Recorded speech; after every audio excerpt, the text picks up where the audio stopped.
I love fighting games, but I am awful at them. Like, really awful at them.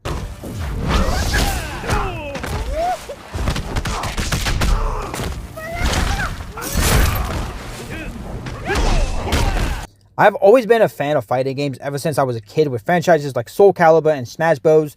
Being my childhood, and Soul Calibur being my favorite fighting franchise ever made, with Soul Calibur 6 being my favorite in the entire franchise.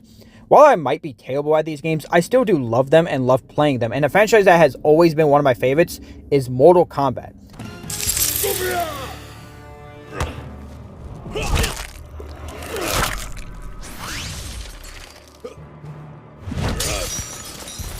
Sub-Zero wins. Fatality! So I have been playing Mortal Kombat since I was a kid, with, I believe, Mortal Kombat Deception being my first Mortal Kombat game I played, and really loving that game even though not understanding anything about the plot or the lore up until that point. However, the game that really got me into Mortal Kombat was Mortal Kombat 9. I loved this game, and it was the first Mortal Kombat game I ever owned myself, and I remember spending hours playing this game on my 360, and because of this, I would later play the first 3 Mortal Kombat games, Mortal Kombat vs. DC Universe, and Mortal Kombat X, with Mortal Kombat 11 being the last Mortal Kombat game I've played, which I didn't like and didn't want to get Mortal Kombat 1 because of that. However, I loved Mortal Kombat 9 and spent so much time playing it, and while it is not my favorite Mortal Kombat game, I still really love this game, and will always have fond memories of this game. From the graphics, to character designs, to gameplay, to even the story mode, which I normally do not care for, the story in fighting games, was actually pretty good.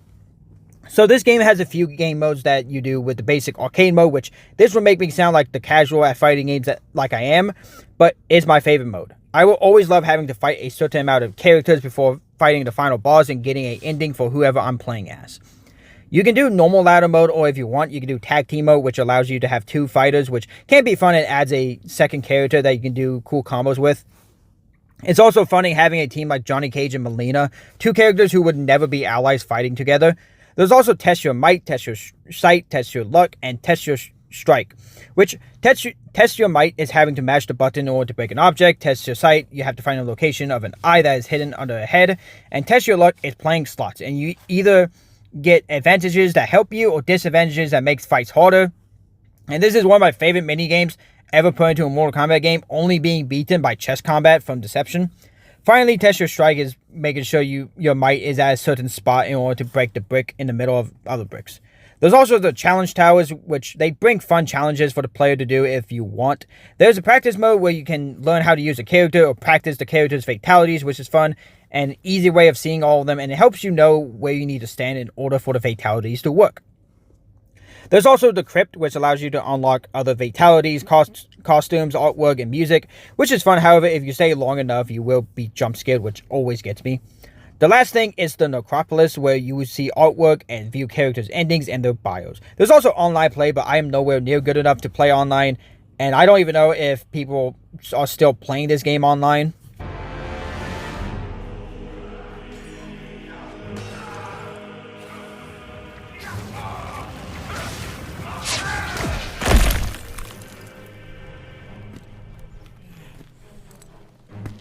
Where are the Elder Gods, Raiden?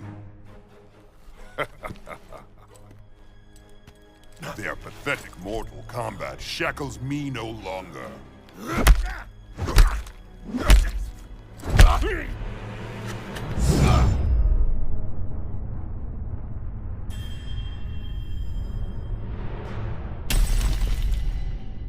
So Mortal Kombat 9 has a full-on story mode, and it starts with showing the aftermath of the Battle of Armageddon, where everyone is dead. Every character that has ever been in Mortal Kombat is dead. It's such a perfect opening, showing that at the end of it all, everything that these characters went through, from Mortal Kombat 1 to Mortal Kombat 7, ultimately meant nothing, and it ended with everyone being dead. We make our way to the top of the pyramid until we see the only 2 survivors of the battle being Shao Kahn and Raiden. And it is implied and revealed that Shao Kahn defeated Blaze and has won, standing over a beaten Raiden who's barely holding on to his life. Raiden starts saying a spell while Shao Kahn gets ready to kill him, and right before he dies, he says, He must win. And before Raiden is killed, we are sent back in time, seeing major events for the past 7 games, like Onaga coming back, Liu Kang's death, and the forming of the Deadly Alliance, Liu Kang winning against Shao Kahn in Mortal Kombat 3, Johnny Cage's death in Mortal Kombat 3, and I really love this opening because as somebody whose first real experience with this franchise was this game, it really sucked me in and showed me a little what I missed leading up to the Battle of Armageddon. Also, speaking of Johnny Cage, I make this look easy. so, Mortal Kombat 9's story is set apart by chapters where you play as different characters for a little bit before switching to another fighter. Since Mortal Kombat is a fighting game with a lot of different characters, this setup is how I will talk about each of the characters and how I feel about each of them. You unfortunately can't play as any villains, so there will be moments where instead of progressing with the story, I might go back and talk about a villain character. So chapter 1 is Johnny Cage, and we see him be extremely cocky, totally confident that he will win, and his first match is against Baraka, and then he has to fight Reptile. I'm so pretty. And I'm taking you down, I'm taking you down, I'm taking you out, I'm taking you out, and I'm taking you out for dinner. Ugh. No.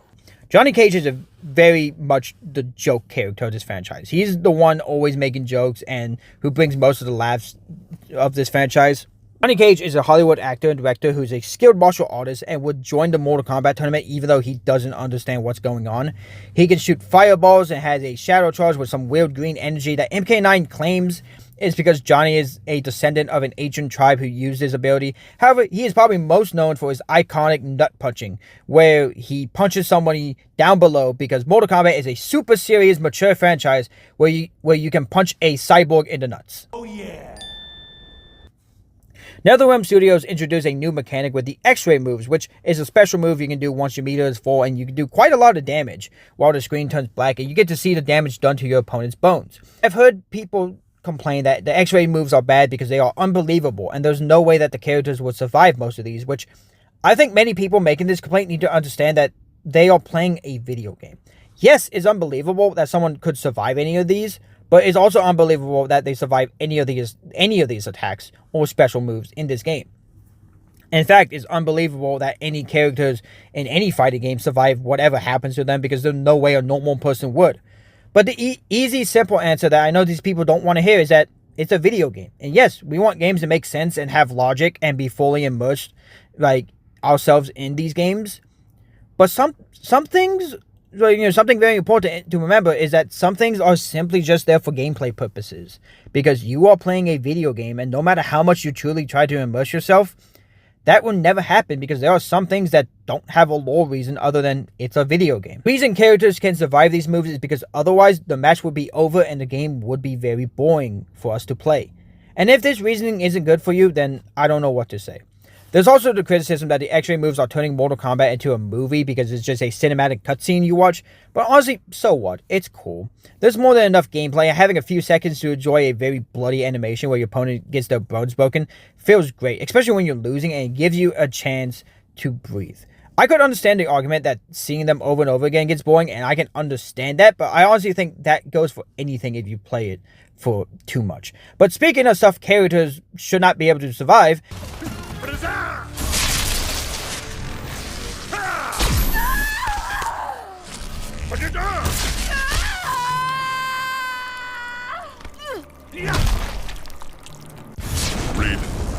every character has a fatality, which is very brutal finisher, and Johnny's is uppercutting the opponent's head off and then tearing the torso off before slamming it on the ground and catching the head. I absolutely love this fatality, and doing it on Sonya is kind of funny since Johnny and Sonya have a kid and get married in Mortal Kombat X. Johnny Cage wins. Fatality. Once you finish the ladder mode of any character, you get to see their ending, which is normally non-canon. However, they sometimes hint at future events and plot points.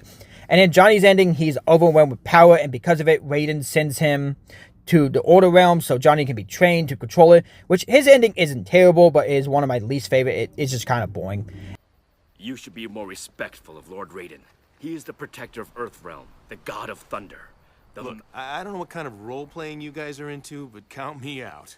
This tournament is more than a chance for personal glory. We are fighting for the very survival of Earthrealm. What are you talking about? Your last opponent was Tarkatan.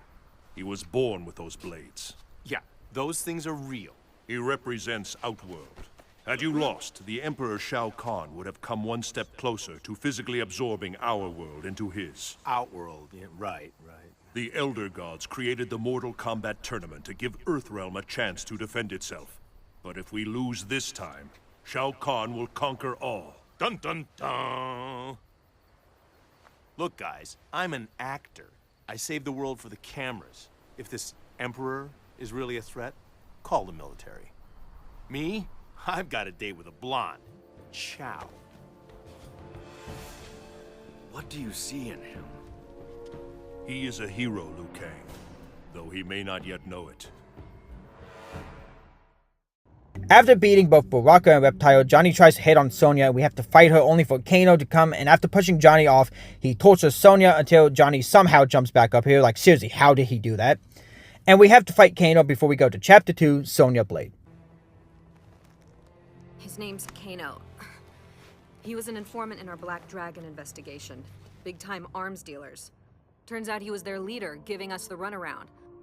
A lot of our guys got killed because of him. So that's not a costume? You're actual military? Special forces. Get out. So you know about this threat to the world stuff, right? Raiden called in the cavalry. Raiden? No idea who you're talking about. Damn. He can't be far. He'll have to wait. I appreciate your help, Cage. Johnny. But right now I've got things to take care of. My CO is locked up on this island somewhere. I have to find him.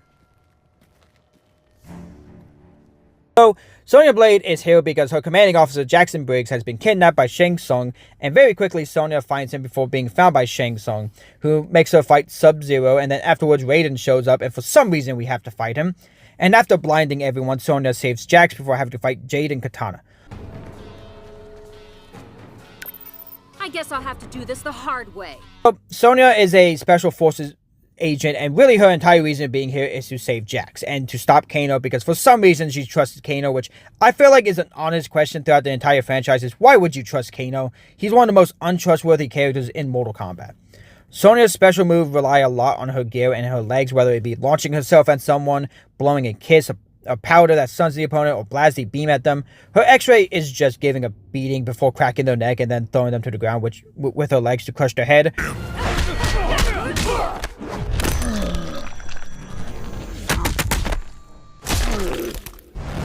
And her fatality is using her legs to tear the opponents apart in two. And man, dude, Johnny Cage got lucky in Mortal Kombat X being able to survive Sonya's legs. Sonya's ladder ending isn't that great, with her being sad about everyone being dead, so she isolates herself until the soul of her missing father shows up, and then she decides to hunt the last remaining of Shao Kahn's forces. There she is. Sonya, you all right? Hey, looks like you found him. What's up, Sarge? He's a... Hey, what are you doing? It's okay. He's cool. Jax! Seriously, he's cool.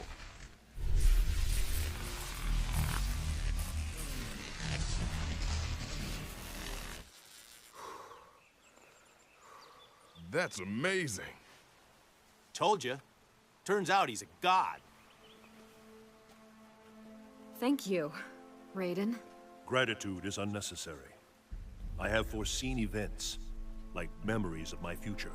They lead me to believe that you are all connected to Earthrealm's fate. What have you foreseen? In my visions, Shao Kahn becomes invincible.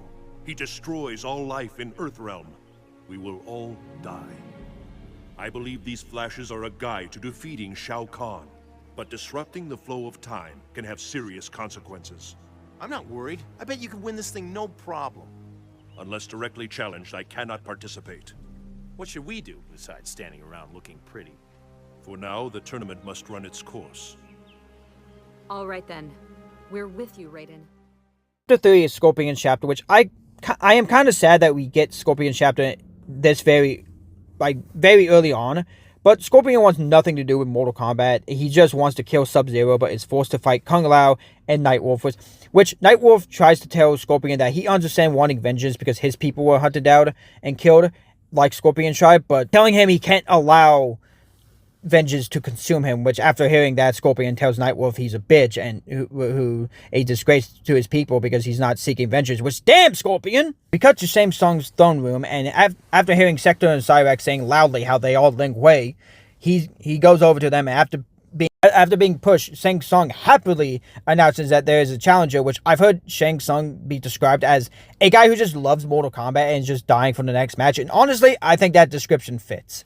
Sub-Zero shows up, and after bad-mouthing Scorpion's clans right to his face, Scorpion brings him to Netherrealm, and after fighting, at first, Scorpion refuses because Raiden promised he would ask the Elder Gods to bring the Shirai Ryu back. However, the necromancer Quan Chi literally shows Scorpion his entire clan and family being murdered, causing him to snap. However, Sub-Zero says that it wasn't him in the projection, and it wasn't him who killed Scorpion's clan, which, I mean, would have probably been more useful before you were brought down here. Like, I get it, you guys hate each other, but I feel like you would make it absolutely clear that you didn't kill his entire clan and family, just in case you were killed.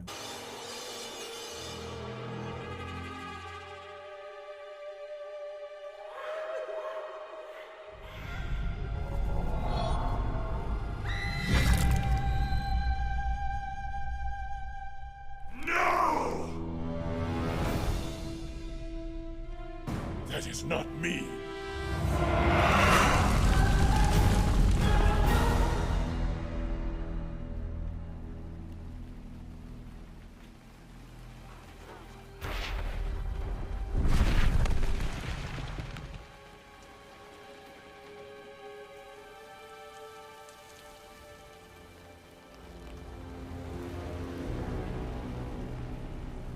Ouch.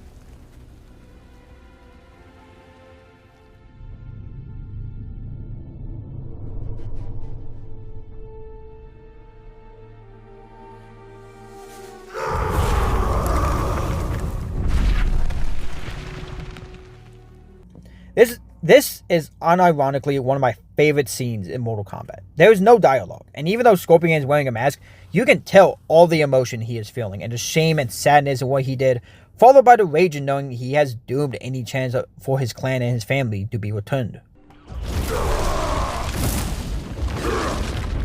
Vengeance will be mine! So Scorpion is basically a undead ninja from hell, and he uses fire in his ninjutsu training, and he can teleport and he can use his iconic spears to grab a hold of someone, and then yells his iconic...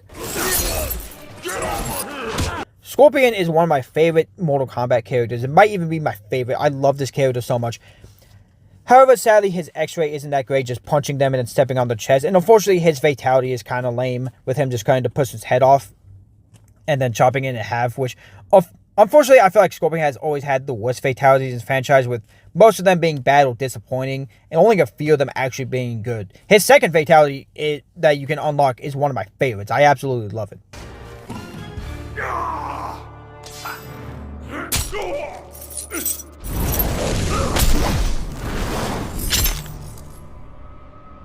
Scorpion wins. Fatality. Scorpion's ending is after returning to the remains of what was the Shirai Ryu. Scorpion is visited by spirits of his clan who tell him Quan Chi actually killed his family, so Scorpion goes and kills him, and that's it. Which, I love Scorpion, but he was very much given the short end of the straw. I feel like, especially since he only has 2 more appearances in the story, once during the Mortal Kombat 2 section during Sub-Zero's chapter, and at the end of the game, which, for being the mascot of the franchise, it's crazy he's in the game for such a little amount of time.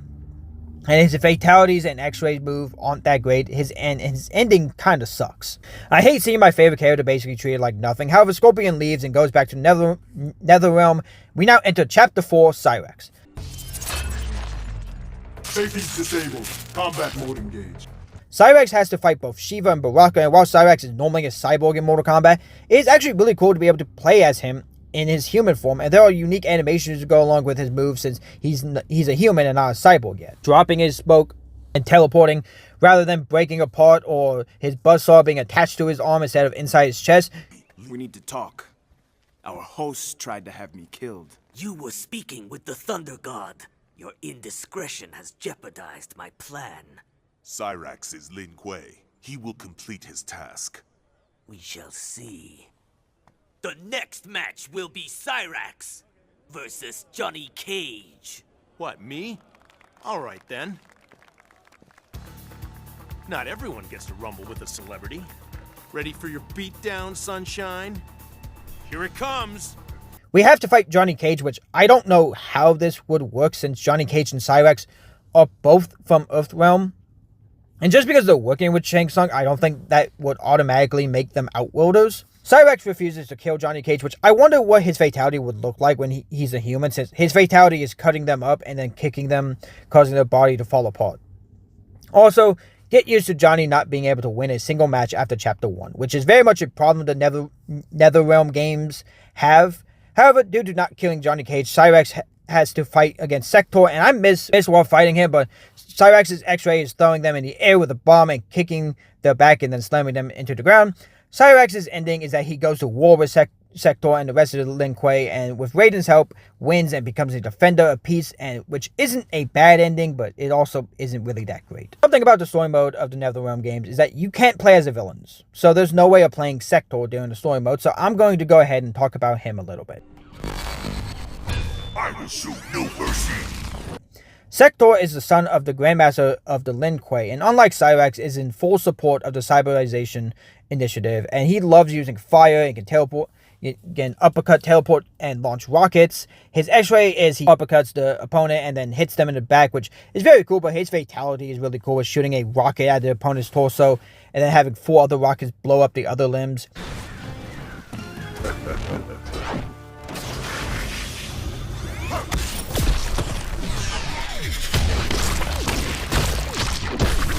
Sector wins. Fatality. His ending is he returns to the Lin Kuei headquarters and starts an entire coup and kills the Grandmaster, becoming the leader of the Lin Kuei.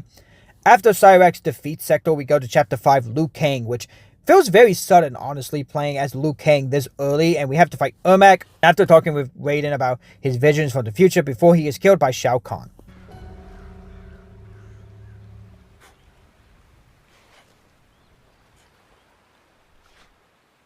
Remember Boraicho's teachings. For my vision to be realized, you must not let emotion overpower you. Your visions, what causes them? My future self sent them to me, perhaps to ensure some outcome. Or to prevent one. He must win. He must win. Those are my last words before I die. I believe it is you who must win. This amulet was forged by the Elder Gods. It cracked here in the present after my first vision. If we choose wisely, the future will be secured and the cracks healed. I trust you will make the right decisions. Our dad. Liu Kang, We abandoned them. And they're dead. We must trust in the Elder Gods, Liu Kang. Tries to kill us and we fight her. Liu Kang is very much inspired by Bruce Lee. He's one of my favorite Mortal Kombat characters. He can shoot fireballs, he has a flying dragon kick, and my favorite move of his is the bicycle kick. His X-Ray is kind of lame, just upcutting them into the air and then kicking their chin. And his first fatality is unfortunately not that great either, with just punching a hole in them and that's it. However, his second fatality is really cool with turning into a dragon and eating the opponent.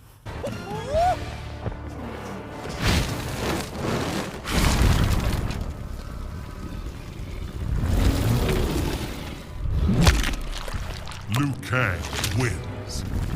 Fatality. After defeating Katana, she tells Liu Kang to kill her, but he refuses, and we see that they both might like each other, which Liu Kang isn't a whole part of, it isn't a whole part of being a Shaolin monk that you don't have sexual relations with anyone. But I guess you can say they aren't doing anything, just hating on, just hinting that they have a crush on each other. Liu Kang has to fight Scorpion and Quan Chi, which this was the first fight in the story mode that gave me a lot of trouble. And I lost so many times, and afterwards we have to fight Goro, which, funny enough, was not that hard, and then we have one last fight against Shang Tsung.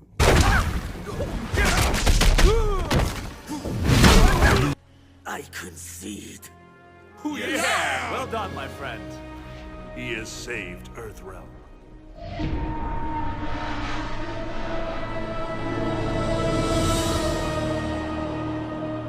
That was awesome, Liu Kang. Congratulations, MVP, baby.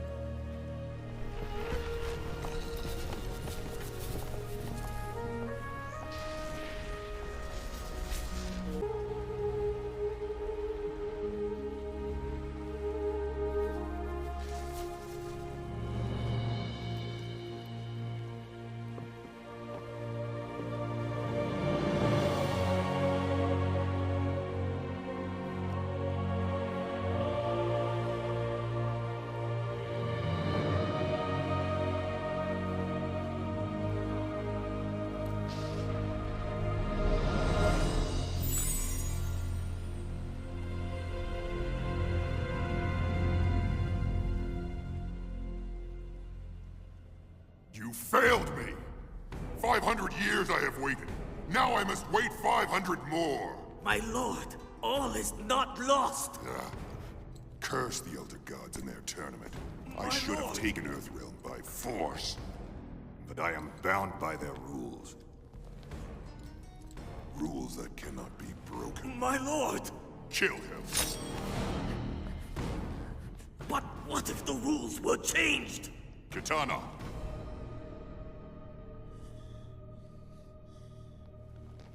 Continue.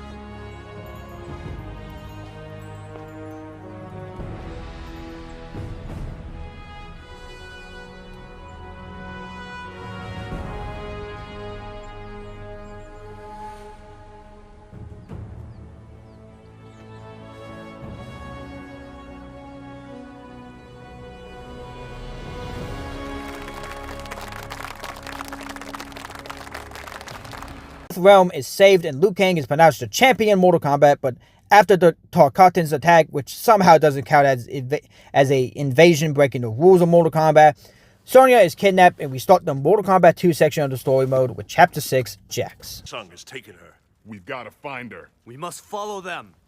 Shang Tsung has made it clear that Earthrealm will be under constant threat unless I agree to a new tournament.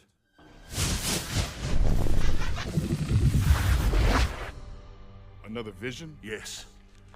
I saw Liu Kang win the proposed tournament. I believe we must attend. But my earlier vision of your victory over Shang Tsung was not the solution I sought. Therefore, this premonition must show an event I need to change. Perhaps he must win refers to another. Hear me, Elder Gods. I accept the terms proposed by Shao Kahn.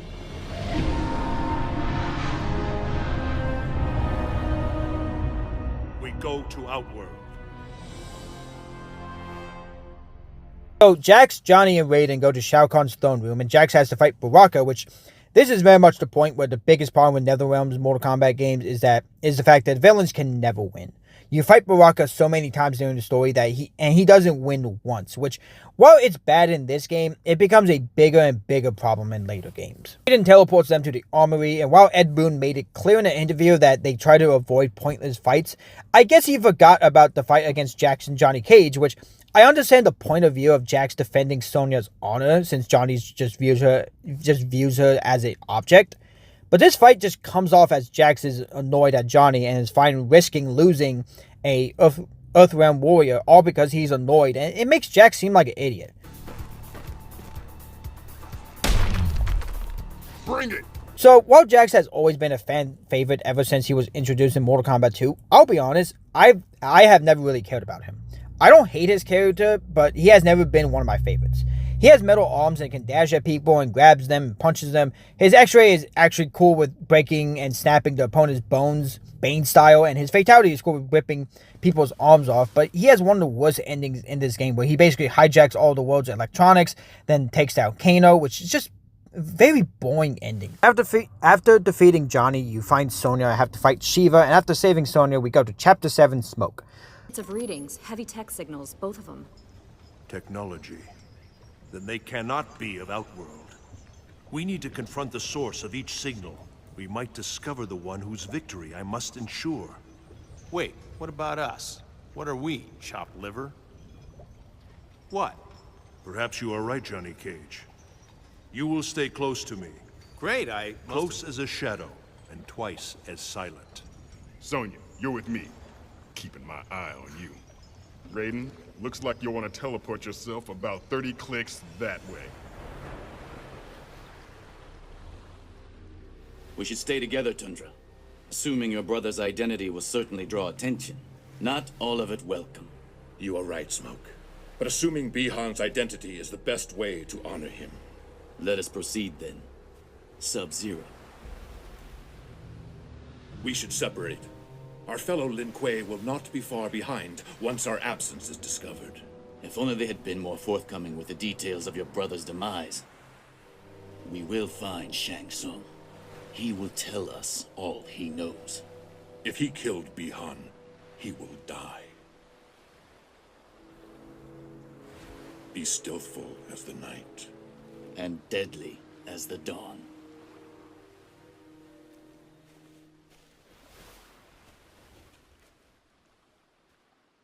Smoke has to fight Katana and then has to fight Kano and then Shang Tsung, who changes into Sub-Zero and Reptile.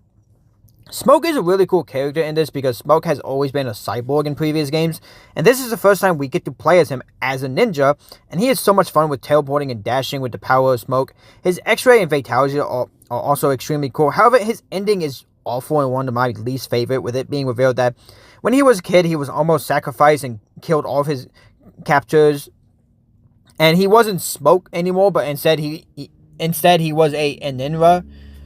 Smoke is also turned into a cyborg just like in the original timeline, but Raiden shows up and saves him, causing Smoke not to become a cyborg and stay a ninja. Then go to Chapter 8 Sub-Zero, where we see that Cyrex has fully turned into a cyborg, and back in Smoke's chapter we see that Sector is also a cyborg. This fight will be your last. So Sub-Zero is a cryomancer, which means he has the power of ice, and Sub-Zero is all about ice. He can freeze people with ice, make ice clones of himself in order to freeze someone, use ice to slide into people, and can make a puddle of ice to stop them from moving.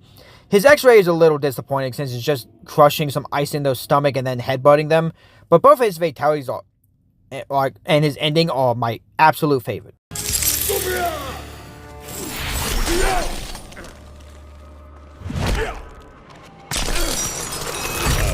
Sub-Zero wins.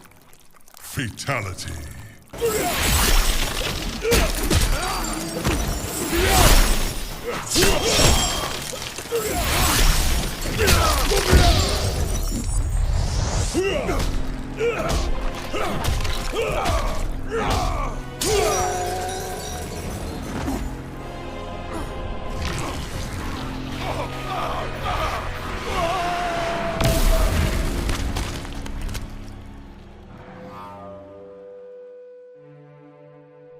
After the victory over Shao Kahn, Sub-Zero learned from Raiden the truth, that the Lin Kuei were ultimately responsible for the deaths of both Sub-Zero's and Scorpion's families.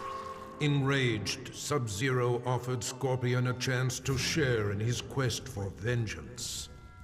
With the might of fire and ice combined, they were a storm of vengeful fury as they cut down their foes.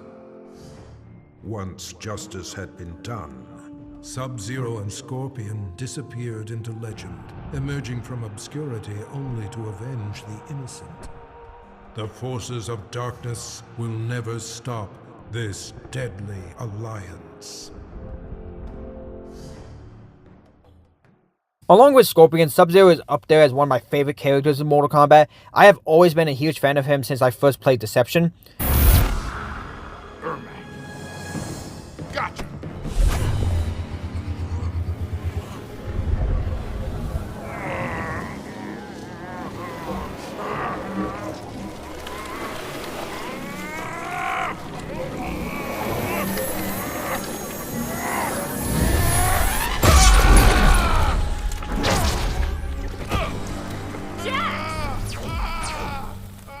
Stay with me, Jax. We will break you as well. Not if I break you first. So while Sub-Zero has to fight Ermac, I actually want to talk about him because he's also one of my favorite Mortal Kombat characters. Ermac is a whole bunch of souls mashed together. So every time Ermac talks, he doesn't say I, he says we, because all the different souls inside of him are talking. We are many, you are but one. He can lift people into the air and slam them down onto the ground, and he can teleport as well. His X-Ray is he lifts them up in the air and slams them on the ground, breaking their neck, and then body slams them, breaking their back. And his Fatality is one of my favorites, with him lifting them up in the air and tearing them apart before slamming them into the ground. You are nothing!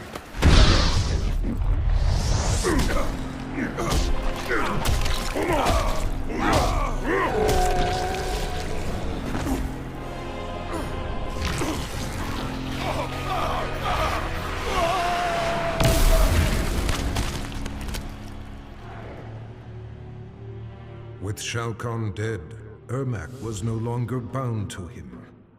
Anarchy erupted within Ermac as the many warrior souls that comprised his being struggled for dominance. Only one had the strength of will to quiet the chaos.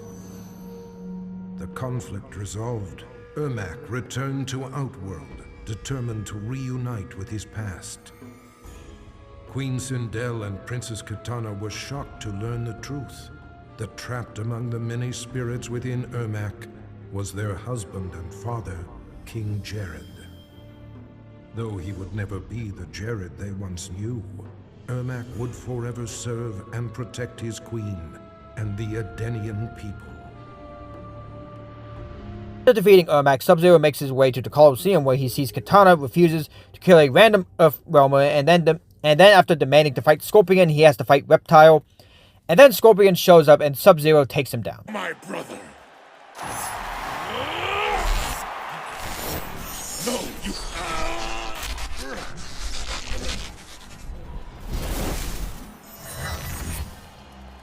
Who now interrupts the Emperor's tournament? Sub-Zero? No! You cannot save him. Stay here, or they will take you as well. We request that we may return him to our temple for judgment. And what do I gain from granting this bold request? The Lin Kuei's loyalty and service. Very well. He is yours. The flow of time has been changed. I spared Smoke this fate, only to watch this new Sub-Zero fall. No, I will not be turned! Kitana! How is it that Earthrealm ninjas brazenly appear before me when my daughter, Princess of Outworld, was sent to intercept them? Father, Begone! Continue. Kitana's faith is a slender reed bent before the storm. If it can be uprooted altogether. Sure, let's go ruin someone else's life. Sub-Zero has now been taken by the Lin Kuei, and we cut to Chapter 9 Kitana, which you might have noticed that these chapters are very short. you will learn respect. Kitana has to fight Smoke and Johnny Cage, which, while I like these handicap matches a little bit, they do get very tiring after a while, and Johnny Cage kept punching Kitana in the crotch, which made me lose so many times. Dead. My mother is dead, yes. Why do you... You need answers, Kitana. I can help you find them if you will trust in me. Go to Shang Tsung's flesh pits. Much will be revealed there. The flesh pits? But I am forbidden to... Yes, you are. And why is that? I don't know. Tell me. You must discover your true path, alone.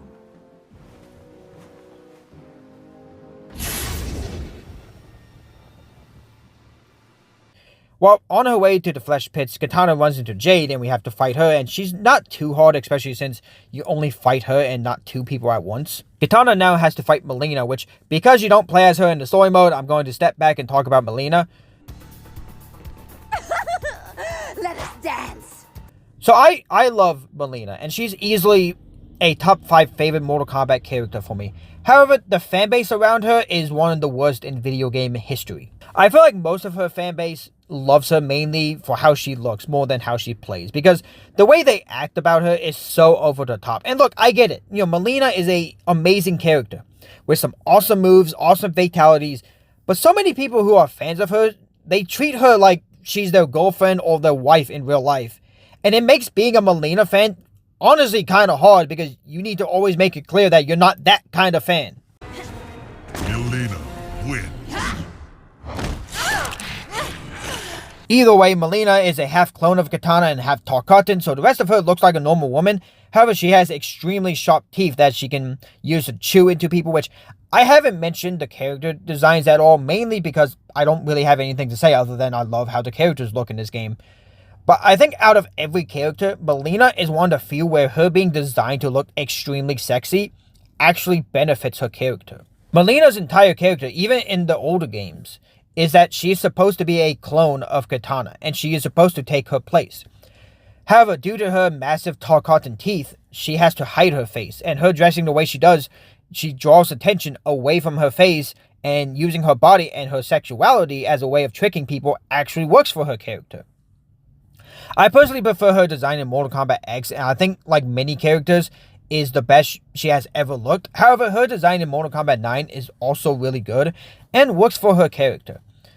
So, Mileena can throw her size at opponents and can roll into them, causing them to fly into the air, and can jump on them to chew on their neck. Her X-ray is stabbing them loads of time and then kneeing them in the face, and her fatality is one of my favorites. While it's simple, just her throwing her size at them for ripping their head off and eating it, it's just so brutal, and I love it. And her ending is one of my favorites as well. Prepare to die.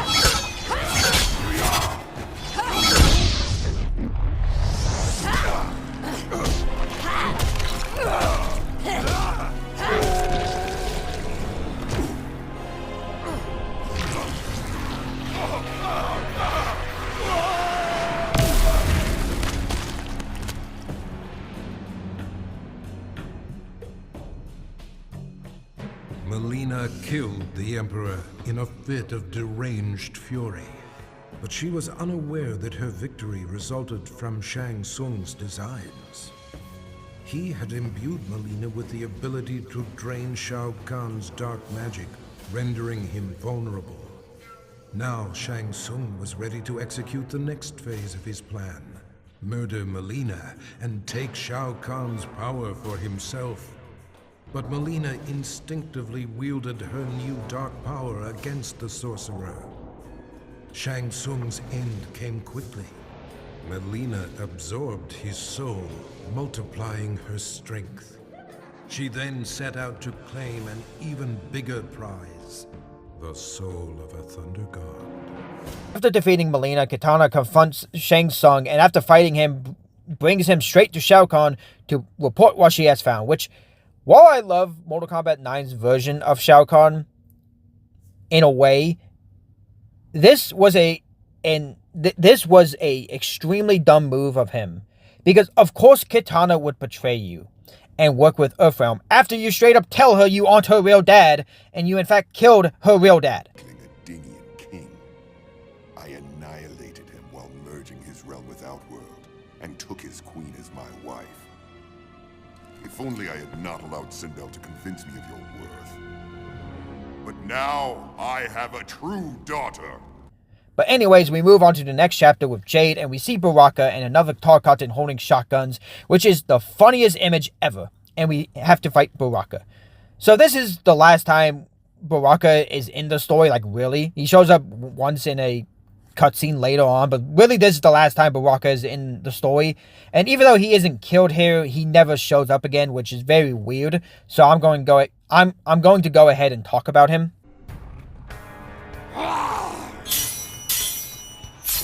Baraka is another character I love, and is up there as one of my favorites. Ever since the first time I played as him in Deception, I've always been a massive fan of him. He is a Tarkatan warrior and has blades in his arms, which he uses while fighting, and can chop people up and spin in order to slice them up. His X-ray isn't too great, however, his fatalities are amazing, with slicing the opponent in half with his blades. Unfortunately, his ending is another weak ending, with him somehow being able to smell that Shao Kahn was actually Shang Tsung in disguise, which I think is crazy because this boss fight is bullshit, and you tell me this was actually Shang Tsung in disguise? More on that later. And because of that, Baraka gets to be in charge during the Earthrealm invasion, which he sadly isn't in charge of during the Mortal Kombat 3 part of the story. After defeating and knocking Baraka out, Jade goes and finds Katana and has to fight Shiva, and Shiva is one of my least favorite Mortal Kombat characters. I have honestly never cared about Shiva. The only thing that Shiva has is the fact that she is a Shokan like Goro or Kentaro, but there is nothing cool interesting about her other than the fact that she basically wears no clothes and she has big boobs. That's the only thing about her that is interesting. She can cause people to go flying because of her stomp. She can grab people with two of her arms and beat them up with the other two, and her X-ray is stomping on their head and spine before throwing them, and her fatality is ripping the flesh off of the opponent, and that's it. There's literally nothing about Shiva I care about, and her ending isn't that great, just becoming the leader of the Shokan in Australia rather than Goro being in charge. Like, I've just never cared about Shiva, and I've always preferred Goro and Kentaro, and dude, both Goro and Kentaro have better fatalities in this game than Shiva does. Finish him.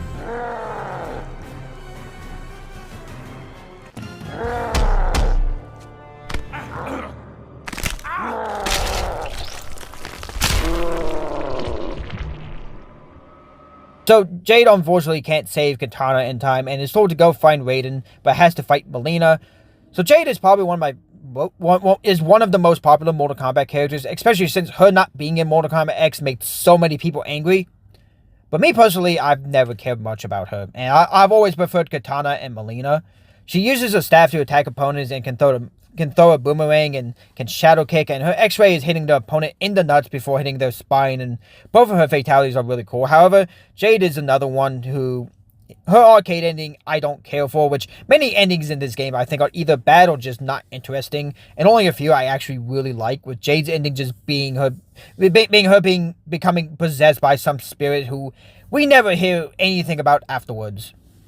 But it's supposed to be her mother, and that's it. After defeating Mileena, Raiden shows up, and Smoke immediately thinks Mileena is Katana, so Jade has to fight him, which I don't know why Smoke goes from this badass ninja to a meathead immediately jumping into random fights, but afterwards Jade tells Raiden about how Katana was kidnapped by Shao Kahn. Katana? Executed? Where is she? Held captive in the tower of Shao Kahn's fortress. I am not pleased with this outcome either, Liu Kang. But there is no time. We must return to the tournament. But you are responsible for her capture! You persuaded her to turn against Shao Kahn! Lord Raiden, we can free her as others fight in our stead, and join you thereafter. Very well. We will meet you at the Colosseum.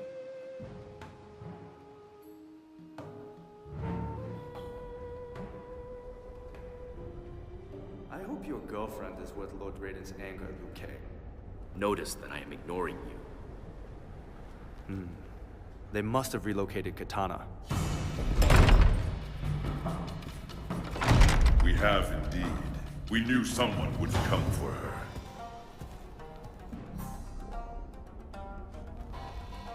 May you join her in death. Kung Lao has to fight Noob Saibot, and I always really hate fighting him, because he spams this one move all the time, and and Reptile is also annoying because he just constantly backs up, making it hard to hit him. And then Kung Lao has to fight Goro before being told that Katana is being held at the Colosseum, and has to fight Quan Chi and Shang Tsung. No Earthrealm war can stop this deadly alliance. Before having to fight Kentaro. Kung Lao is one of my favorite Mortal Kombat characters. I've always found him to be really cool, especially with his razor-sharp hat. Kung Lao can teleport and can spin, causing the opponent to go into the air, and his first fatality is fine, but I love his second fatality because how brutal it is, and while his X-ray is simple, it's still awesome.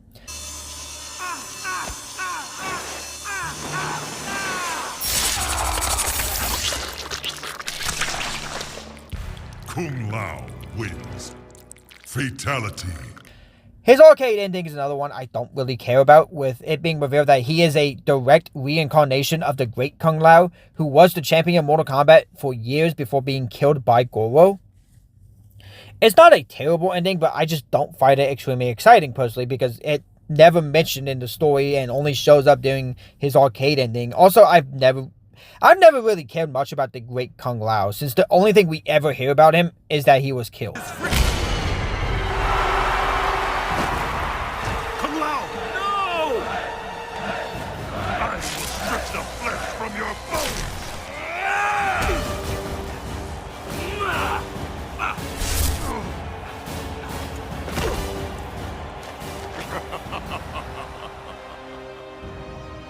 Witness, boy. Do you know who I am? The murderer of my friend. I am Shao Kahn, conqueror of worlds. You will taste no victory. You will taste your own blood. So I've been holding off talking about Shao Kahn, but there has never been a boss that I despise more than Shao Kahn. When I say that this boss has made me quit this game and never come back to it, I mean it. This is probably my most hated boss fight ever. Shao Kahn is the most overpowered, cheap, and bullshit boss fight I have ever fought. That I am not going to lie, before I started making this video, I had not come back to Mortal Kombat 9. Because of just how much I hated this dude. I honestly believe when it comes to difficulty, there's a line that games have to walk on, where it's hard and challenging, but fun, and even adds to the experience, and then being completed under bullshit that feels like the developers hate you for making it this far. Shao Kahn doesn't just cross that line, he grabs the line and bashes your head with it. He does double the damage. He has armor so your attacks won't do anything and will cause you to freeze in the air, allowing him to hit you. And sometimes the hitboxes allow him to hit you even though you jumped over him. There are moves like his hammer that you cannot block and your only option is to jump at the right time. He has a dash that can clear the distance between you very quickly and has an x-ray that can take 80% of your health in one go.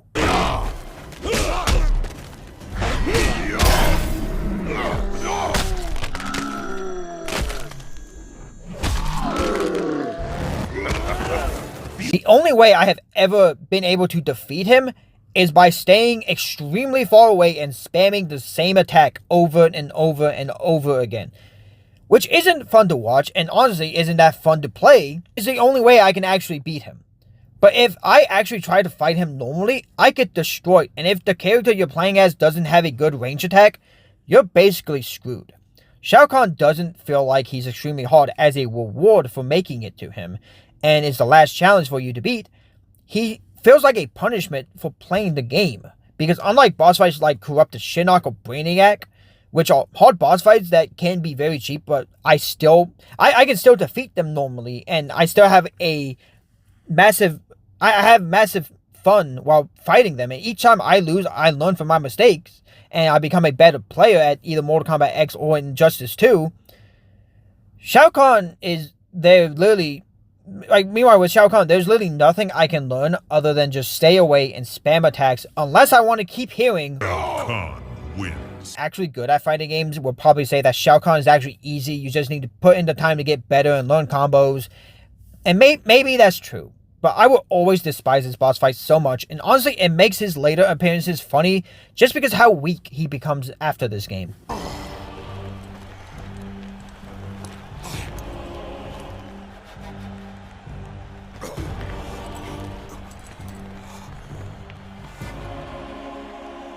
For Kung Lao, the Shaolin, and Earthrealm.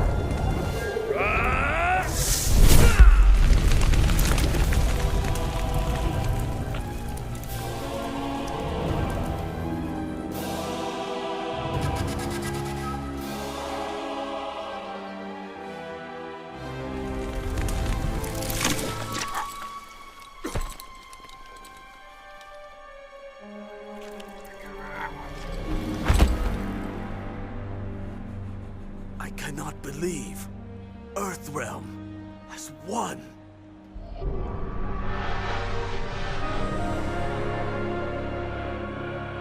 The Elder Gods have spoken.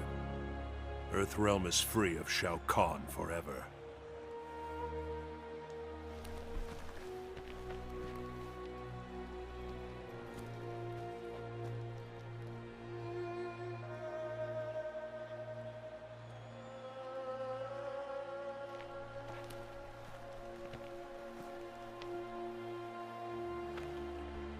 But the price of victory was almost too steep to pay. Kung Lao's death is my fault. I encouraged him. Our triumph was not meant to be achieved in this way. I see now. He must win refers to you. But to prevent Armageddon, you needed to defeat Shao Kahn, not Shang Tsung.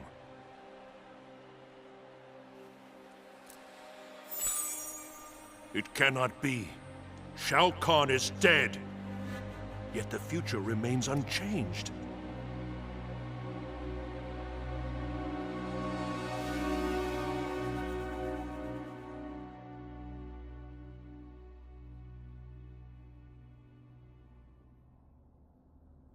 Shao Kahn is finished. Melina is his heir. She should rule. Melina? She exists only because of my sorcery. And you breathe because I restrain mine. Emperor! You live! I am not so easily killed. Quan Chi accelerated my recovery. Emperor! Not one word. Because of you, Outworld can no longer merge with Earthrealm.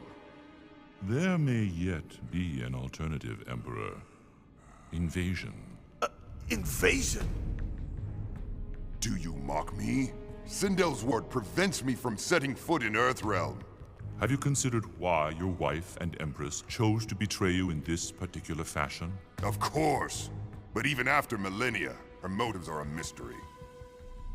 She realized that the safeguards afforded by the Elder Gods through mortal combat are but fiction. She sacrificed herself to give protection the Elder Gods could not, so Earthrealm could not suffer as had Edenia. Indeed. I have mastered the spells necessary for her resurrection. Her ward will be nullified, and with it, the barrier that prevents your entry into Earthrealm. I will return her to you, of course. You will find her much more cooperative. This is a very magnanimous offer. I wish only to serve, Emperor. I am weary of sorcerers, Quan Chi. Prove your worth. Bring her to me.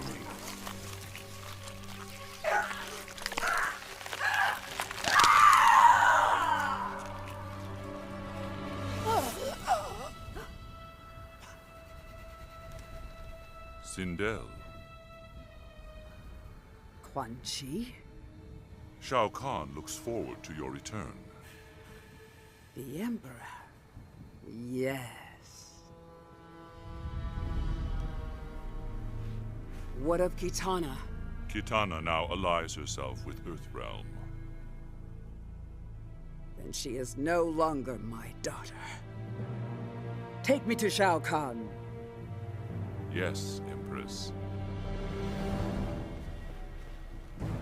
The invasion of Earthrealm can now begin. We now reach the Mortal Kombat 3 section and the invasion of Earthrealm, and we finally reach my second favorite Mortal Kombat character, Stryker. Police brutality coming up. After Scorpion, Stryker is my second favorite Mortal Kombat character ever. I have always loved this character because in a world full of ninjas with superpowers, sorcerers, Shaolin monks, thunder gods, and Hollywood movie stars who are also master martial artists, Stryker is nothing but just a normal cop that was caught in the Outworld invasion. He is probably one of the weakest characters, but I will always love a character who doesn't have a superpower and can go toe-to-toe with people who do. And who, in a game where everyone is a skilled fighter, just shows up and shows that guns are better than anything else. It's the same reason I love Aaron Black in Mortal Kombat X. I just always love characters who, while they aren't extremely trained fighters, they instead use gun fu and destroy people that way.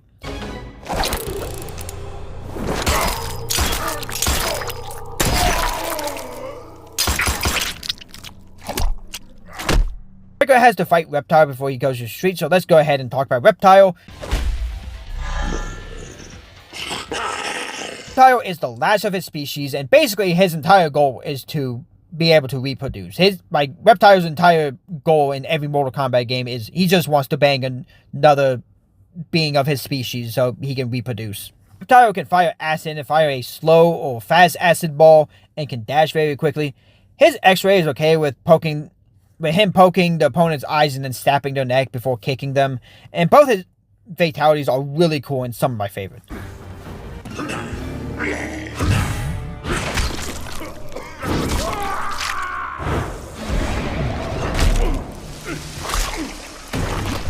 Reptile wins. Fatality.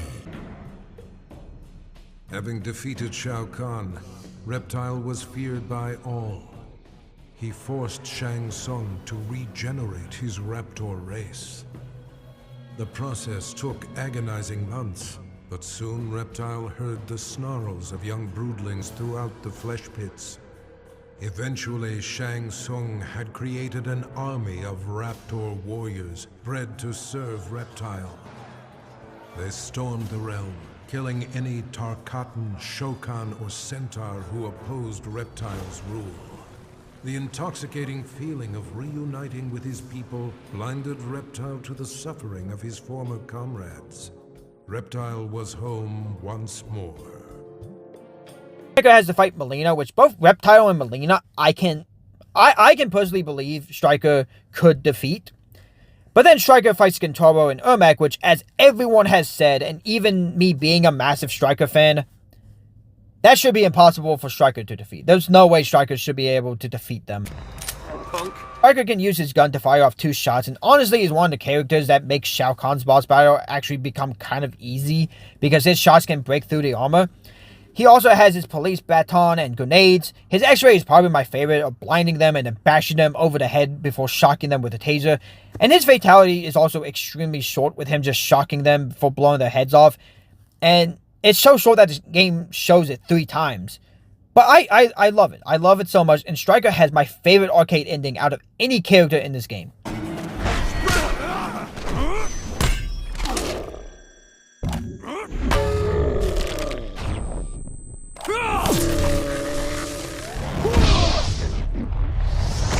Busted!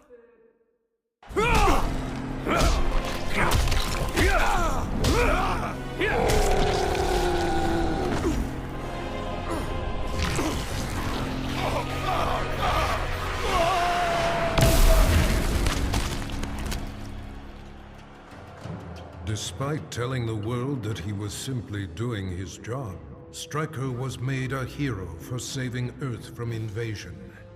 He received both the key to the city and the Congressional Medal of Freedom. Press and paparazzi hounded his every move. His biography spent a year on the bestseller lists.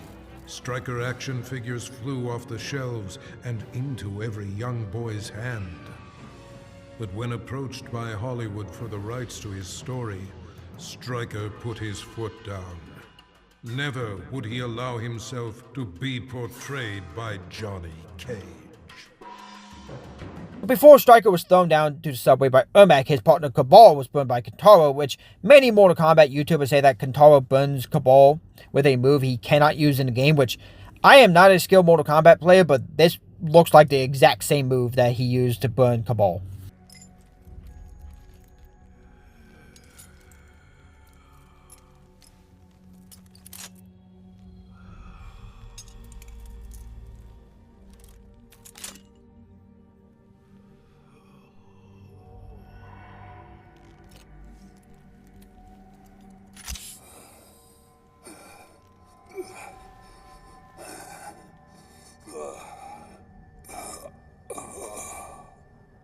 Easy there, mate. You've had a rough one. Kano? In the flesh. I was on fire. Burned to a crisp you were. Good thing I found you. I'm hideous. Shang Tsung's magic healed the rest of you, but your lungs... Take it off. Can't. It's permanent. What? No mask, no breathing. I'm a freak.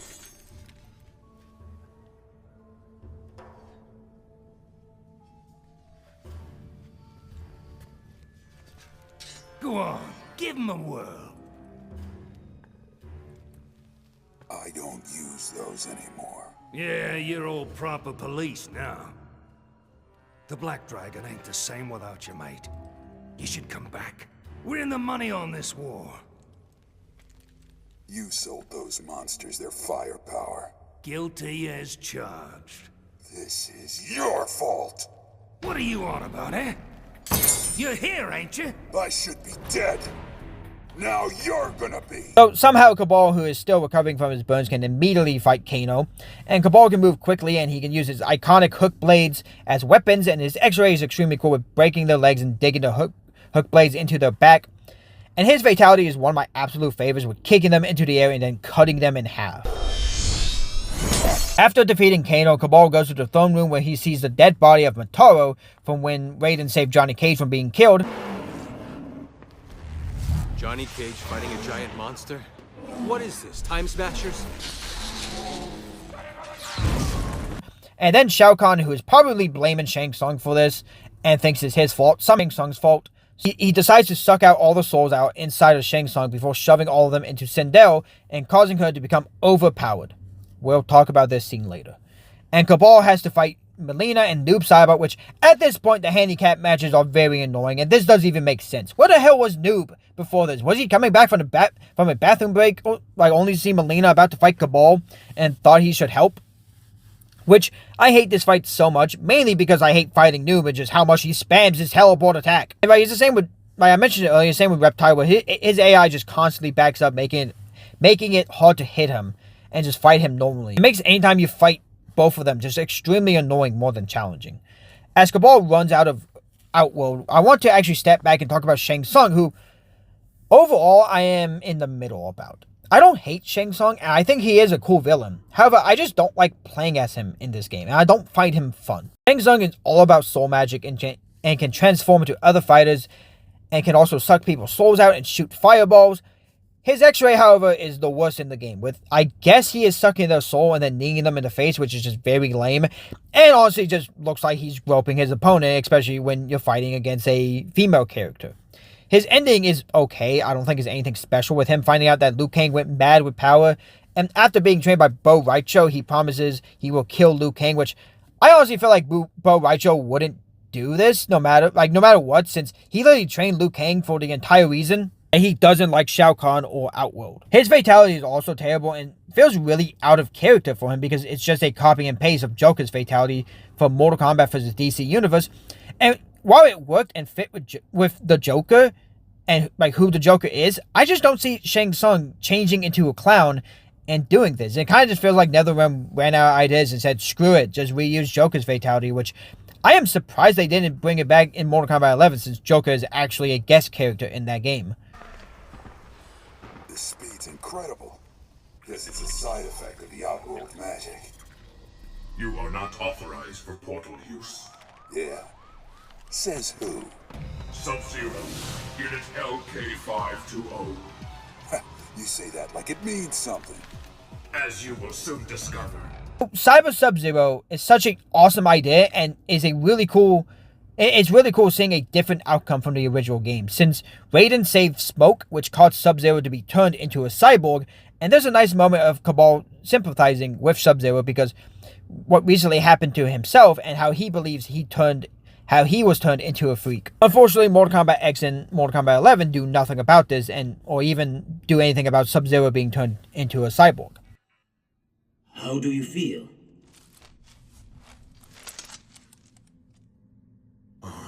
What is it? I remember the things I have done for Shao Kahn. He cannot be allowed to merge the realms. Aoka, how can Sub-Zero best help us? I do not know.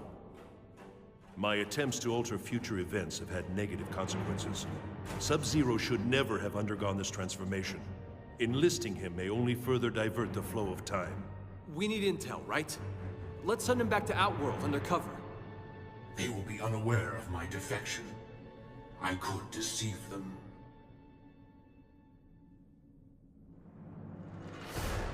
Earthrealm is finished. It will not be missed. Very well. You will return. You report late. Where is the intruder? I killed him in Earthrealm. He should have been saved for interrogation. He was formidable. I had no choice. Follow me. We must lead a new mission.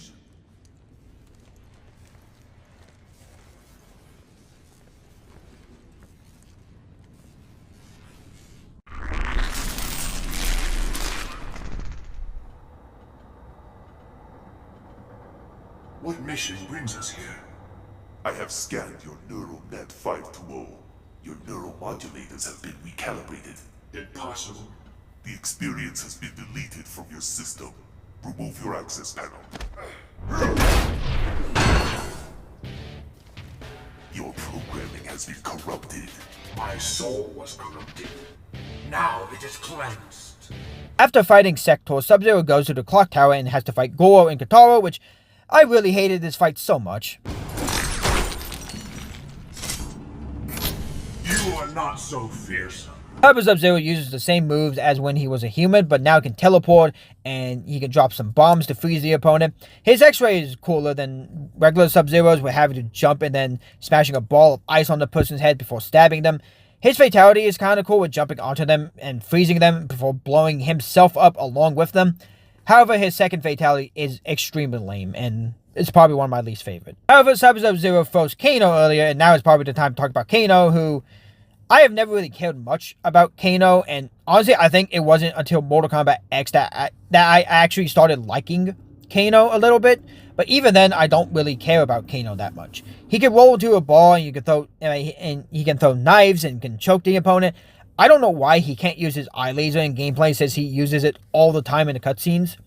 His X-Ray and fatalities are both extremely cool, but just like his mortal enemies of Special Forces, Sonya and Jax, his ending really sucks, with him being hacked by Jax, but then taking back control and becoming a virus, causing him to take over the world.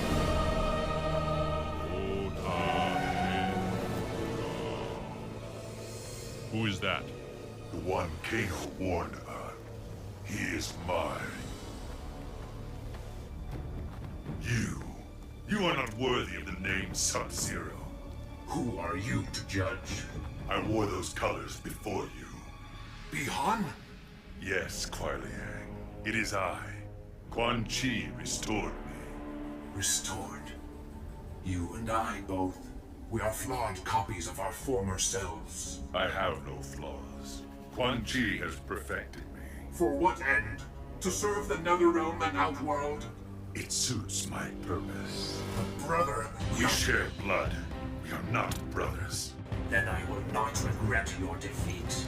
Sub-Zero finds out that Noob Saibot is actually Bihan, the original Sub-Zero, so now it's time to talk about Noob Saibot, who... Noob Saibot is a character I really love, and I think he is a really cool character, but I hate fighting him, and he is the absolute worst character to fight against after Shao Kahn, because of this one teleport move he does all the time. Noob is a part of the Brotherhood of Shadow and uses his shadow to combat, in combat, and during his X-Ray and his fatalities, which his X-Ray is okay, but both of his fatalities are some of my absolute favorites, like top 3.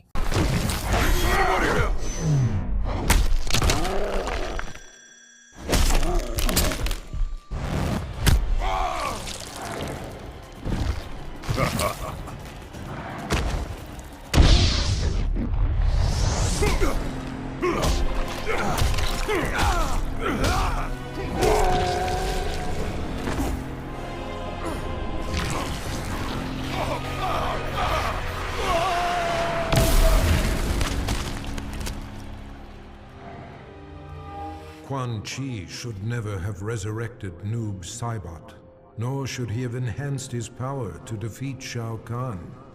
The Revenant he created had broken free of his control.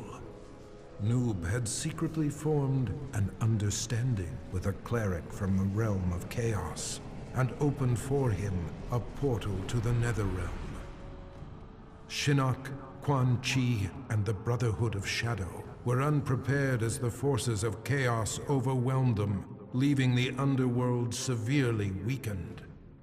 Satisfied with his work, the cleric, Havoc, returned to the realm of chaos. Noob Saibot remained to seize control of the Netherrealm. Nightwolf shows up and fights Quan Chi, and then just Soul Nato is destroyed.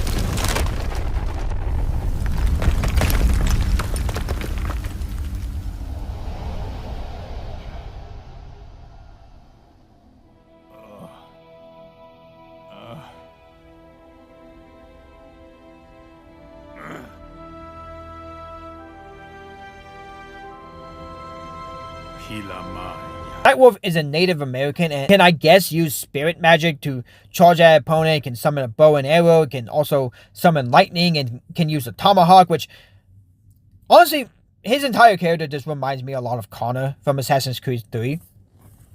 His X-ray is one of my favorites, with putting 2 tomahawks into the opponent's back and then kicking them.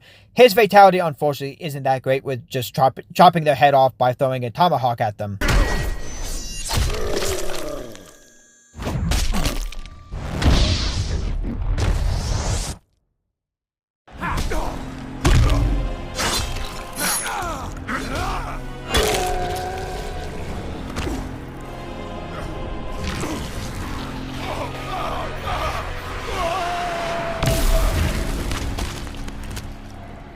It took all of Nightwolf's power to destroy Shao Kahn. His spirit guide, the Wolf, had aided him in the battle, but in the aftermath, its presence was no longer felt. Nightwolf returned to his home, seeking the Elder's help in reconnecting to the spirit world. During their ritual, his wolf returned to him, changed. Shao Kahn had tethered his soul to the wolf spirit in order to cheat death. Now corrupted with Shao Kahn's evil, Nightwolf has transformed into his animality, his bite converting his victims into subservient lycanthropes. Through Nightwolf, Shao Kahn will conquer Earthrealm, one mortal at a time. So, this scene of Sindel killing all of Earthrealm's warriors could have been a great scene, because the idea itself isn't bad. However, it is executed, the way it is executed is the problem. This is the problem NetherRealm will have with all of their Mortal Kombat games, is that they come up with really cool ideas, but then completely waste them or do a terrible job actually showing the idea. Having a brainwash, overpowered Sindel coming in, destroying all of the Earthrealm warriors sounds really cool, and it should have been the coolest in the franchise, with Sindel coming in, destroying all of them, and even turning all of those special abilities against him. You could have Cabal try using his speed to kill her, only for her to use Cabal's speed against him, causing him to be killed. You could have Cyber Sub-Zero try to freeze her, only for her to use his ice against him, causing him to freeze himself and decapitates him. She could use Jax's new arms to make Jax kill himself, and you could have Smoke try to dash his way to her, only for her to grab him, and then have Stryker try and shoot her, only for her to use Smoke as a human shield, getting Stryker be the one to kill Smoke and not Sindel, before Sindel uses her hair to snap Stryker's neck. They could have actually made this scene really cool. However, instead, all of the characters turn into idiots and attack Sindel one at a time, and none of them use their abilities, making this seem really stupid and one of the dumbest moments in Mortal Kombat history. The Earthrealm warriors are being killed. Raiden and Liu Kang talk to the Elder Gods, and it's mainly Raiden seeing just how utterly useless the Elder Gods are, because they don't care at all that Shao Kahn has broken the rules of Mortal Kombat and is invading Earth, but they only care about the merging of realms. My heart too is heavy with their sacrifice. Their deaths achieve nothing!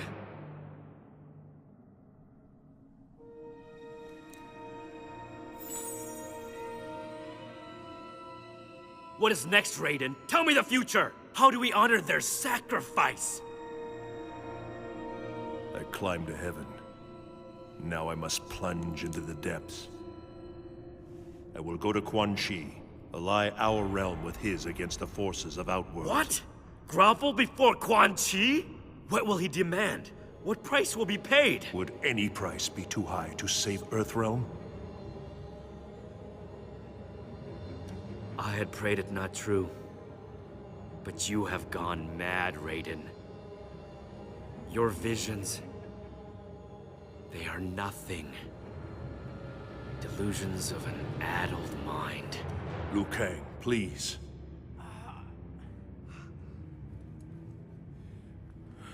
Enough. I must help the wounded. Leave on your hopeless quest.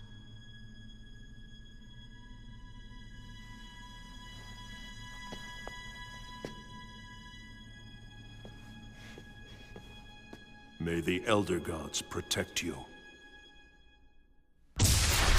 Raiden arrives in the Netherrealm and has to fight Scorpion, which I have no clue what he has been doing this whole time, since the last time he did anything was get beaten by Sub-Zero in the Colosseum, and then has been sitting down here doing nothing. After trying to offer the souls of the Earthrealm warriors and his own soul to Quan Chi so the Netherrealm could help fight Shao Kahn, which seriously, I don't know why Raiden thought this would work or was a good idea. Quan Chi shows that he already has those souls and we now have to fight the Revenant versions of the Earthrealm fighters, which I think is another, is one of the coolest things NetherRealm has thought of. However, they are absolutely wasted in Mortal Kombat X, and even more so in Mortal Kombat 11. But while I think the Revenants are extremely cool, this is the worst handicap fight in the entire game. You have to fight 3 characters in a row, starting with Jax, Stryker, and Gabal, and then fight Katana, Nightwolf, and Kung Lao, and you have to beat them all with 1 health bar that never refills. So if you have less than half your health left by the time you get to the next character, you're basically dead and have to do the whole thing over again. Thunder take you. Raiden is a Thunder God and the protector of Earthrealm, and is easily in my top 5 favorite Mortal Kombat characters. But he's easily my top 5 favorite Mortal Kombat characters, even though he is kind of worthless in all the games. He can use lightning and can fly at an opponent while saying gibberish. His X-ray is really cool with breaking their back and then chopping their head before hitting them with some lightning. And his fatality is also really cool with using lightning to shoot off their arms and legs and then crushing their head into the ground.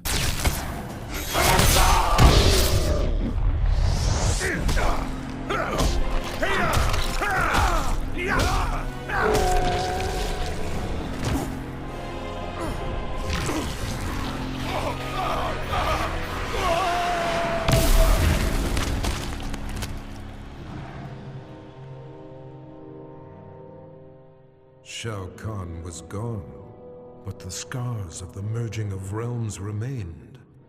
Remnants of the invasion force roamed freely and had to be dealt with. But Earthrealm is vast, and Raiden is but one being. He recruited 4 warriors, 1 for each direction of the wind, and divided his soul, placing 1 part in each of them. Through these new heroes, Raiden can combat the forces of darkness in 4 places at once. Raiden heads back to Earthrealm now that he knows what to do. Before we do, let's talk about the last character we need to talk about before the ending, and that is Quan Chi. You will serve me in the Netherrealm. So, Quan Chi is a necromancer. It's basically the Shang Tsung of Shinnok, but cooler in my opinion. He can teleport, fire skulls at people, can put people into trance, and his X-ray is also really cool. His fatality is one of the most brutal, of tearing the opponent's legs off and just beating them. And it's really funny that he will never stop. And you could keep this going on forever, and he just will not stop. And his second fatality is also really cool, but not as good as the first one. Having finally brought about Shao Kahn's demise, Quan Chi was then tasked with growing the ranks of the Brotherhood of Shadow. Many warriors had perished in Outworld's invasion of Earthrealm. Quan Chi stole their souls and remade them to serve his master, the fallen Elder God. The task completed, Shinnok repaid Quan Chi's service by ordering his execution, thereby eliminating a possible challenger to his rule. Quan Chi had anticipated this act of treachery, however, and resurrected Shao Kahn, the ultimate phantom warrior. With Shao Kahn as his enforcer, Quan Chi struck down the Brotherhood of Shadow and Shinnok. Quan Chi forgives betrayal from no one, not even a god. Shao Kahn is making his way into Earthrealm with Liu Kang waiting as he enters, only for Raiden to come back from the Netherrealm saying that they must allow Shao Kahn to win. If you must die, so be it! By the gods, no! Liu Kang being killed by Raiden is another one where it's a cool idea, and even it happening by accident with Raiden very much holding back only to accidentally kill the hero of Mortal Kombat is a very good idea, and how it haunts Raiden in Mortal Kombat X is honestly one of the few things I think Mortal Kombat X's story mode does right. However, just like with the Revenants, Liu Kang dying and becoming a Revenant is wasted in later games and not used to his full potential. I don't have a problem with Liu Kang being killed by Raiden, but how it was mishandled in the later game. After Raiden says Shao Kahn has won, the Elder Gods finally get off their butts and say that he has broken the rules of Mortal Kombat, showing again just how completely worthless they are. And we have to fight Shao Kahn one last time, and then he is finally defeated.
It is over.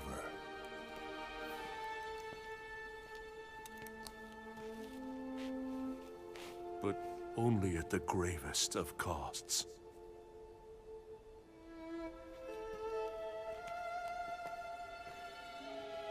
So many are gone.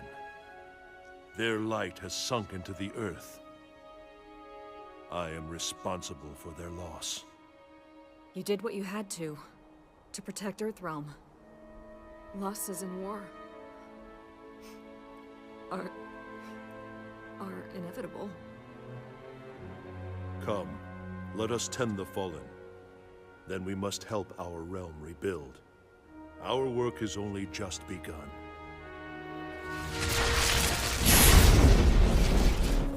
That is Mortal Kombat 9, a game I really love, and while I have some problems with it, like Shao Kahn's boss battle or how Sindel killing all the Earthrealm warriors was handled, overall I don't really have much to complain about with this game, or the story of this game.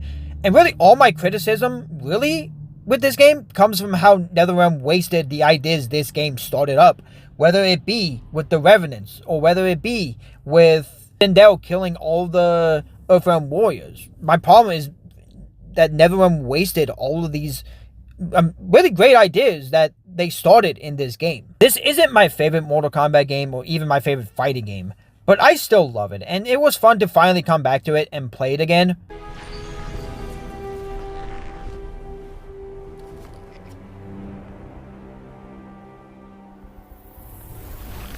Your plan worked to perfection, Lord Shinnok.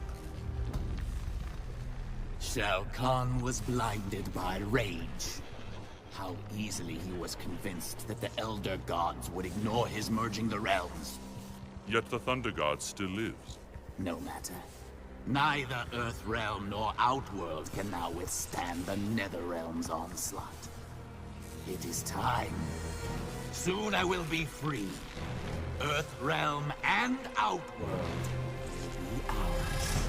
Seriously, fuck Shao Kahn's boss battle, and whoever decided to make Shao Kahn's boss battle that cheap and like that hard, there's a very cold place in the NetherRealm for you. Because my god, I hate that boss fight.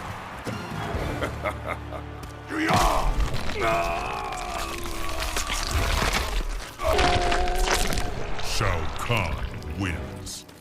Fatality.